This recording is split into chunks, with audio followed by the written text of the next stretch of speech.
Magandang oras mga kababayan, mga ka-Golden Boy. Breaking news! Meron na namang panibagong peace negotiation at ang pirmahan ngayon ay sa bansang Switzerland. Kung ating naalala, noong 2 araw ang nakaraan ay nagpirmahan na ang US at Iran sa bansang France na isinabay sa ginagawang G7 summit. Kaya witness yun ng buong G7 ang pirmahan doon sa France, pero merong nangyaring hindi maganda.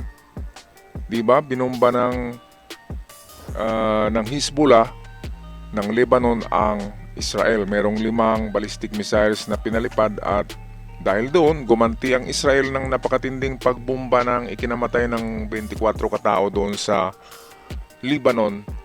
Kaya ngayon ang Iran ay isinara nila muli ang Hormuz at idineklarang hindi valid yung pirmahan doon sa France. Kaya ngayon ay meron na namang mga delegasyon na papunta o nandiyan na kahapon sa bansang Switzerland para sa formal na naman na pirmahan. Pero nako, President Trump nagbabala sa Iran kapag hindi nila pinirmahan ito ay mawala sa mapa ang Iran.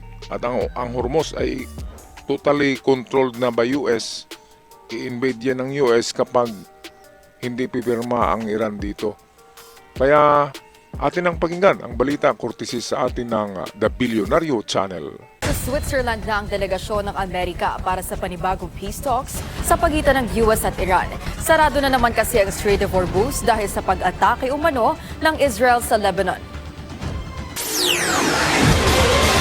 Hindi pa man nagsisimula ang pagpupulong sa pagitan ng Iran at Amerika kaugnay ng Memorandum of Understanding para itigil na ang gerang ngayoy mag-4 na buwan na muling isinara ang Strait of Hormuz.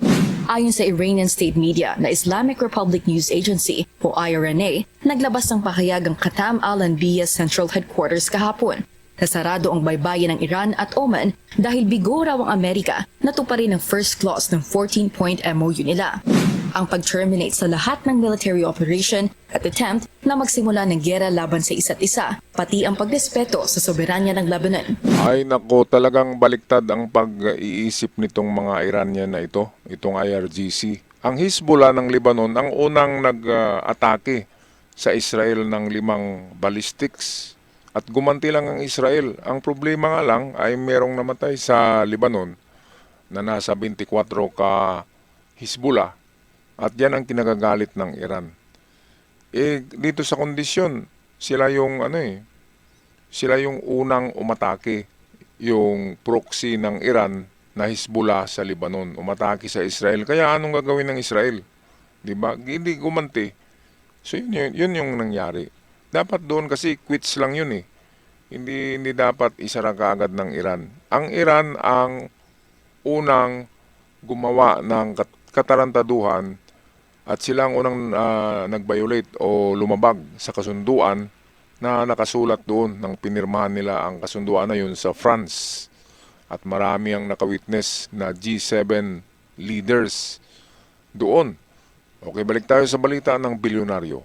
Ayon sa pahayag ng headquarters, blatant breach anya ng kasunduan ang paglabag ng kaalyado ng Amerika, ang Israel, na umatake sa southern Lebanon, kung saan 20 na ang patay ayon sa state media ng Lebanon. Depensa naman ng Israel, Hezbollah ang nagpasimula na sigalot dahil sa paglo-launch nito ng 50 projectiles. Matapos naman mag-post ng drone footage ng pag-atake ng Israel sa 150 Hezbollah targets, sinabi ni Prime Minister Benjamin Netanyahu na wala nang mas inaatake pa ng propaganda kundi ang Israel. At ang Israel Defense Forces maingat na maingat sa pagtitiyak na minimized anya ang civilian casualties. Kasabay ng pagsasara ng Strait of Hormuz, iniulat din ng IRNA na banta sa seguridad ang babala ng militar ng Iran sa mga magtatangkang dumaan sa Hormuz Strait. Ito raw ang unang hakbang ng Iran military sa pagresponde sa anilay Zionist regime ng Israel sa pagpatay at pag-displace ng libu-libong sibilyan. Si US President Donald Trump, bagaman nakasulat sa MOU na wala ng toll na ipapataw sa strategic waterway, sinabing may posibilidad na magpataw ang Amerika ng buwis kung hindi mabuo ang kasunduan. Samantala, nakatakda ngayong araw ang negosasyon ng Amerika at Iran sa Switzerland sa pagitan ng chief negotiators nitong sina Foreign Minister Abbas Araghchi, Mohammad Khalibaf at US Vice President J.D. Vance. Una nang sinabi ni Vance itong nakaraang linggo na mali ang desisyon ng ilang miyembro ng Netanyahu cabinet sa pagpuna sa MOU ng Iran. Dagdag pa nito, gaya ng lahat, dapat respetuhin ng Israel ang kasunduan.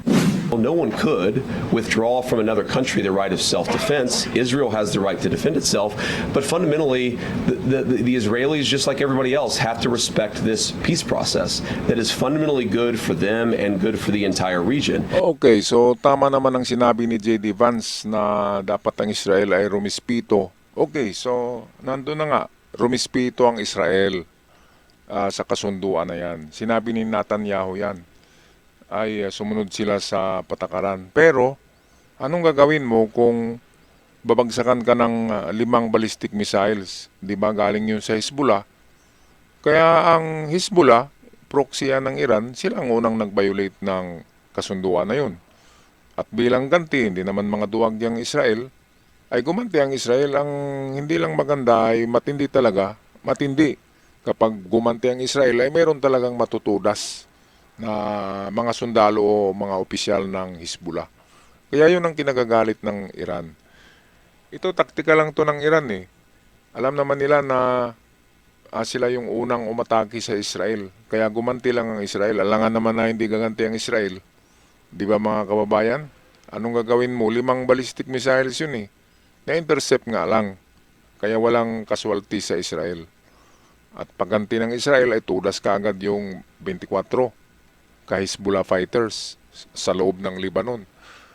Kaya ito yung mahirap. Ang labanan kasi ng Israel at Lebanon, iba yun.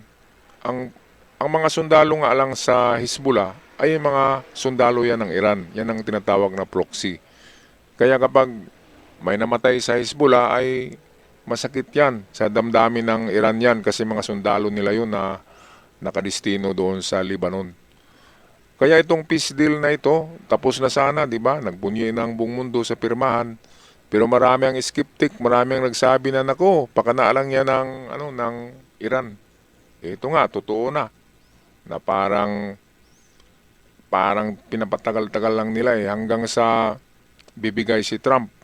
Pero ibang klaseng utak din si Trump eh. Imbis na bibigay ay bumbahin niya bukas. Kapag hindi natuloy itong pirmahan, bubumbahin ng mas matindi ang Iran at ang masaklap dyan ay agawin ni Trump ang Hormuz at si Trump nang magbigay ng toll fee. Yan ang sabi ni Trump kanina sa Fox News. Ang Amerika nang maningil ng toll fee dyan at mawala na, sabi ni Trump, ay mawala ang inyong bansa.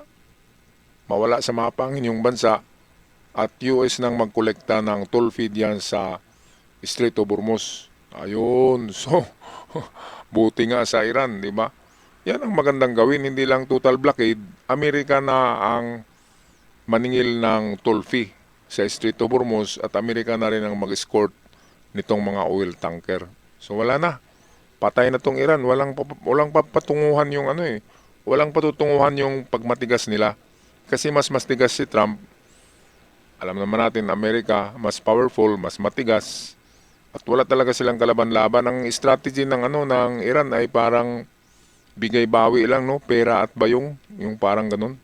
Anong masasabi niyo dito mga kababayan sa bagong peace negotiation nagaganap ngayon sa bansang Switzerland?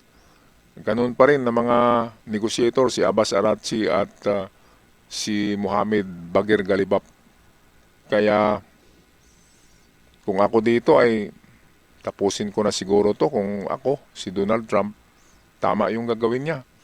Sa inyo mga kababayan, mga ka-Golden Boy, anong masasabi niyo dito sa panluloko na lang yata ng Iran tong ginagawa nila eh? Walang patutunguhan ang peace deal na ito sa tingin ko.